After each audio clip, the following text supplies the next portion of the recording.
love that for us.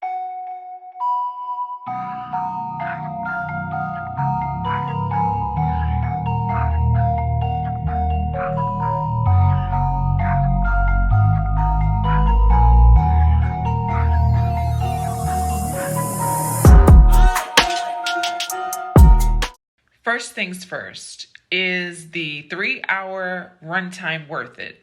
Yes. Has Robert Pattinson taken the throne from Michael Keaton as the GOAT Batman? Yeah. But does Robert Pattinson make you forget that Ben Affleck was ever cast as Batman?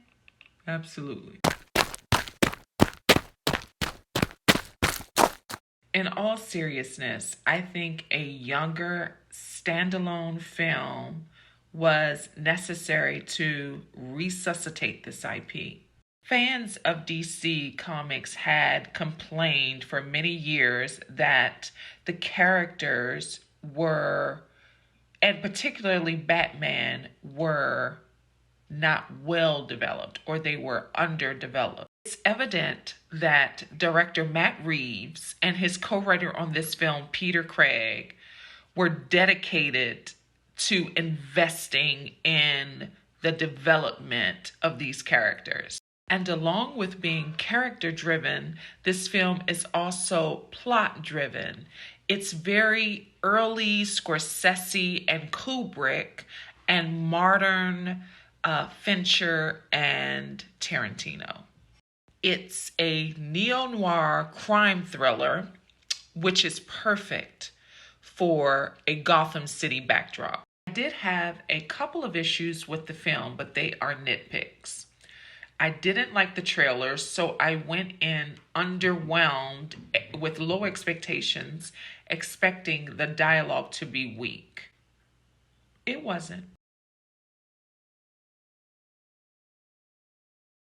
And Catwoman. I'm convinced that no one in Hollywood knows how to write Catwoman. There have been 27 iterations of Catwoman, and her storyline has not been perfected yet. Zoe did a decent job with the material, but the dialogue is so blah. And there was no chemistry, absolutely no chemistry between Catwoman and Batman, or Zoe Kravitz and Robert Pattinson. They may as well been sister and brother. And Catwoman's stunts were really cool in most scenes, but there were 2 scenes where the kicks were very slow for the frame and it was very noticeable. But those issues are inconsequential, nitpicky, and not really a big deal. Now, Robert Pattinson's iteration of the Batman, or rather Bruce Wayne, was near perfect. Deep voice, grungy, dark and twisty, a bit grief-stricken but not cowering. He establishes very early on that he's vengeance, from avenging the pettiest crimes to the most brutal. But everyone else in Gotham thinks he's a freak and uncontrollable rogue vigilante, and he does nothing to change their mind. Paul Dano does a fantastic job with the Riddler. His riddles aren't impossible to crack, but nobody seems to know how to solve them quicker than Bruce Wayne. The Riddler's character seems to be inspired or loosely based or adjacent to the characters in films like Seven, Saw, particularly Spiral with Chris Rock, and the movie Zodiac. Jeffrey Wright plays Lieutenant Gordon, the best cop and most honest person in a city as corrupt as Gotham. He is the conscience of Gotham City. Colin Farrell is stunningly unrecognizable as Penguin, who plays a tertiary antagonist to Bruce Wayne. Andy Serkis plays Alfred, who is unfortunately underutilized in this film. He serves, though, a pivotal purpose in humanizing not just Bruce Wayne, but the Batman. Skarsgård plays a district attorney in Gotham who is being investigated for corruption. John Turturro plays mob boss Carmine Falcone.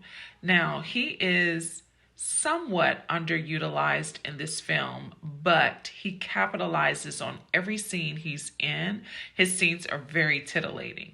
This film relied prominently on sound, which is great. The sound was reverberating and pulsating, and that made the jump scares all that more exhilarating. And there are quite a few jump scares. The score is sonically beautiful. I don't think it is a spoiler to let you know that Nirvana and grunge rock set the tone of the film. It moved the story and acted as a backdrop for Gotham City. Cinematically, this film is gorgeous. For fear of sounding pretentious, it hovers over you. It's dark and gritty and, again, grungy. And I love that about the cinematography. Greig Fraser did a fantastic job as a cinematographer. He is probably about to win his first Oscar. He is nominated for an Oscar for his work on Dune. He did such a beautiful job with the cinematography in this film. First act is exciting. It got right down to business. The second act is more deliberate and slow-paced, but it keeps you engaged in the story. The second act winds down. The characters over-explain details of the investigation, which become a little tedious. But the best part of the film for me is the last 30 minutes. It's very intoxicating. So much was crammed into Act 2, but Matt Reeves took his time with Act 3, and it's visually stunning. It really showcased Gotham unlike any of its predecessors. I enjoyed it. Again, I think it's the best part of the film. I love that Gotham is finally getting its just due. What surprised me is that the audience did not applaud. I was really shocked. And I didn't because I was waiting for the first clap. Well, that concludes my spoiler-free review of The Batman. I highly recommend this film. Please see it in IMAX if you can, so that you can get the best experience. And if you can, see it twice. By the way, sit through the end credits, endure what we had to endure.